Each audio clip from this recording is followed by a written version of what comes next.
যোগীখোপাৰ চলন্তাপাৰা উচ্চতৰ মাধ্যমিক বিদ্যালয়ত ৰাজহচক্ৰ পৰ্যায়ত দুৰ্যোগ ব্যৱস্থাপনাৰ কৃত্ৰিম অনুশীলন সম্পন্ন। বঙাইগাঁও জিলাৰ বৈতামাৰী ৰাজহচক্ৰৰ অধীনত অনুষ্ঠিত তিনিদিনীয়া ৰাজহচক্ৰ পৰ্যায়ত দুৰ্যোগ ব্যৱস্থাপনাৰ কৃত্ৰিম অনুশীলন সফলভাৱে সম্পন্ন হয়। শিশুকেন্দ্ৰিক জৰুৰী প্ৰস্তুতি, দুৰ্যোগত পানী, অনাময় ব্যৱস্থা আৰু উদ্ধাৰ কাৰ্য তথা সমন্বয় ব্যৱস্থাপনা ইত্যাদি বিষয়ত প্ৰশিক্ষণ অনুষ্ঠিত হয়। অন্তিম দিনটোত এক মক ড্ৰিল সম্পন্ন কৰে। উদ্বোধনী অনুষ্ঠানত উপস্থিত আছিল বৈতামাৰী ৰাজহচক্ৰৰ ভাৰপ্ৰাপ্ত চক্ৰ বিষয়া ৰাজেশ সিং, মহাত্মা গান্ধী মহাবিদ্যালয়ৰ ভাৰপ্ৰাপ্ত অধ্যক্ষ ড শ্বেখ ফকৰুদ্দিন আলী আহমেদ আদি উপস্থিত থাকে। অনুশীলনটোৰ অন্তত চলন্তাপাৰা উচ্চতৰ মাধ্যমিক বিদ্যালয়ত এক অনুষ্ঠান অনুষ্ঠিত হয় আৰু অংশগ্ৰহণকাৰীসকলক প্ৰমাণপত্ৰ বিতৰণ কৰে।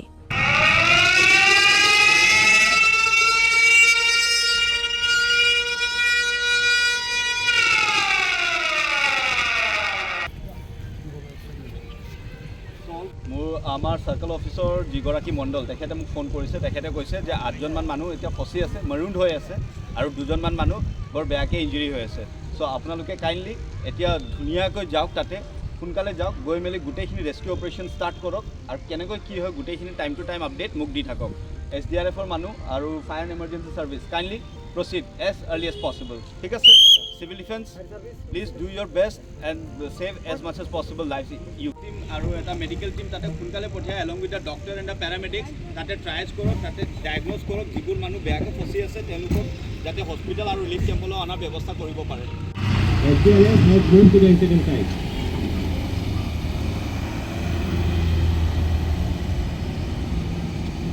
Ambulance has moved to the incident site.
Actually আমাৰ আজদামা আৰু DDMৰ আণ্ডাৰত ৰেভিনিউ চাৰ্কেল পৰ্যায়ত মক ড্ৰিল এক্সাৰচাইজ মেনেজমেণ্ট এটা চলি আছে। চ' বিগত সময়ত ডাংটোল ৰেভিনিউ চাৰ্কেলত হৈ গৈছে। চ' যোৱা 3 দিনৰ পৰা আমাৰ বৈতামাৰী চাৰ্কেলৰ অন্তৰ্গত এইখিনি এক্সাৰচাইজ চলি আছে। যোৱা 2 দিনত আমি টেবুল টপ এক্সাৰচাইজ আৰু ছেশ্যনছ কিছুমান চলালোঁ। যিমানবোৰ মানে পাৰ্টিচিপেণ্টছ থাকে বিভিন্ন বিভাগৰ PHE হওক, হেল্থে হওক বা আপোনাৰ চিভিল ডিফেন্সে হওক, পুলিচে হওক বা ফায়াৰ এণ্ড এমাৰ্জেঞ্চি ছাৰ্ভিচেছে হওক, গোটেইবোৰ ডিপাৰ্টমেণ্টৰ লগত আমি মানে বিতংভাৱে বিলোচনা কৰিলোঁ যে এনেকুৱা ধৰণৰ আপাতকালীন অৱস্থা বা দুৰ্যোগৰ যেতিয়া মানে আচলতে যদি ৰিয়েল লাইফত ছিটুৱেশ্যন এৰাইজ হয়, আমি কেনেকুৱা ধৰণৰ পদক্ষেপ লোৱা উচিত, কেনেকুৱা ধৰণৰ সাৱধানতা, কেনেকুৱা ধৰণৰ সজাগতা আমি অৱলম্বন কৰা উচিত, মানুহৰ মাজত আমি সজাগতা আগতীয়াকৈ আমি কেনেকৈ মানে প্ৰচাৰ কৰিব পাৰোঁ বা কেনেকৈ আগতীয়াকৈ সাৱধান কৰিব পাৰোঁ। আৰু এবাৰ ভাল কথা কি হৈছে, আমি আমাৰ মাজত ৱাৰ্ড মেম্বাৰ্ছসকল, GP প্ৰেচিডেণ্ট, ছেক্ৰেটেৰীসকল, তেখেতসকলকো মাতিছোঁ আৰু তেখেতসকলেও ধুনীয়াকৈ পাৰ্টিচিপেট কৰিছে। আৰু আজিৰ এই গোটেই এক্সাৰচাইজৰ অন্তিমটো দিনৰ হিচাপত আমি মক ড্ৰিলটো ইয়াত আজি পাতিছোঁ এই হৰিপানী নদীৰ ওচৰত। এই মক ড্ৰিলত আমি দেখুৱাবলৈ চেষ্টা কৰিছোঁ যে কেনেকৈ বানপানীত 10জনমান মানুহ ষ্ট্ৰেণ্ডেড হৈ গৈছিলে, ফচি গৈছিলে। 10জনৰ ভিতৰত 2জনমান মানুহ ছিভিয়াৰলি ইনজুৰ্ড হৈছে। তেওঁলোকক আমি কেনেকৈ ৰেস্কিউ কৰি SDRFৰ হেল্পত ৰেস্কিউ কৰি কেনেকৈ আমি মেডিকেল ট্ৰিটমেণ্ট দিয়ালোঁ আৰু কেনেকৈ বাকীবোৰ মানুহক যিবোৰ মানে ফচি আছিলে পানীত, তেওঁলোকক আমি ৰিলিফ কেম্পলৈ লৈ গৈ যিবোৰ মানে যাৱতীয় ব্যৱস্থাবোৰ থাকে বা যিবোৰ মানে বেছিক সুবিধাখিনি থাকে আমি ৰিলিফ কেম্পত কেনেকৈ দিব পাৰোঁ, সেইখিনি আমি মক ড্ৰিলৰ থ্ৰুৰে মানুহৰ মাজত সজাগতাটো প্ৰচাৰ কৰিবলৈ চেষ্টা কৰি আছোঁ। আমাৰ মাজত অবজাৰ্ভাৰ 2গৰাকী আহিছিলে, SSB চিৰাং আৰু SSB চাপ্ৰাকাটাৰ পৰা। তেখেতসকলো বস্তুখিনি অবজাৰ্ভ কৰি আছে। এতিয়া আমাৰ আৰু 1-1.5 ঘণ্টামান লাগিব গোটেইখিনি এক্সাৰচাইজ সম্পন্ন হওঁতে।